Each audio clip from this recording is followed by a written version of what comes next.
دیمەنی فیستیڤاڵێکی نامۆیە بە دابوونەریت لە شاری ڕانیە بۆ هێنانی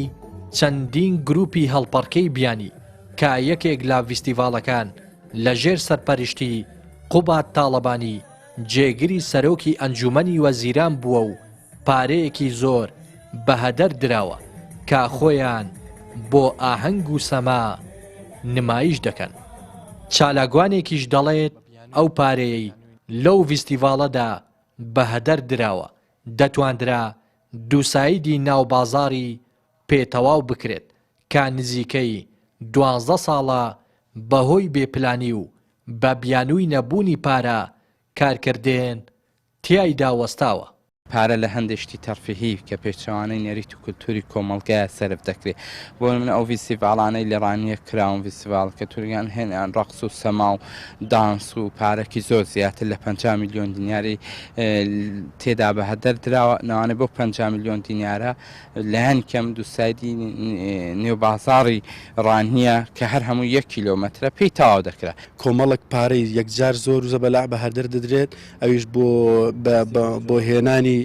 کۆمەڵێک کللتوری گەلانی ترکەوە نامووە بە کللتوری گەلی کوردەوانێ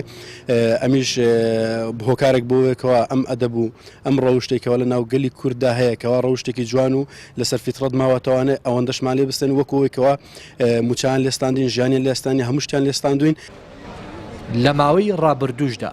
بەڕێوەبەری شارەوانیەکانی ڕاپەڕین لە کۆنگرەیەکی ڕۆژنامەوانیدا ڕایگەیان بەهۆی نەبوونی پارە و بە مەبەستی تەواوکردنی شەقامی دووسایدی ناوبازاڕی ڕانیە پەنایان بۆ فرۆشتنی موڵکێکی گشتی بردووە. ئەعلانکردنی پارچە زەویەکی گەورە لە ناوەڕاستی شاری ڕانیە دەکرێتە قەرەبوو بۆ ئەو خاوەن موڵکانی کە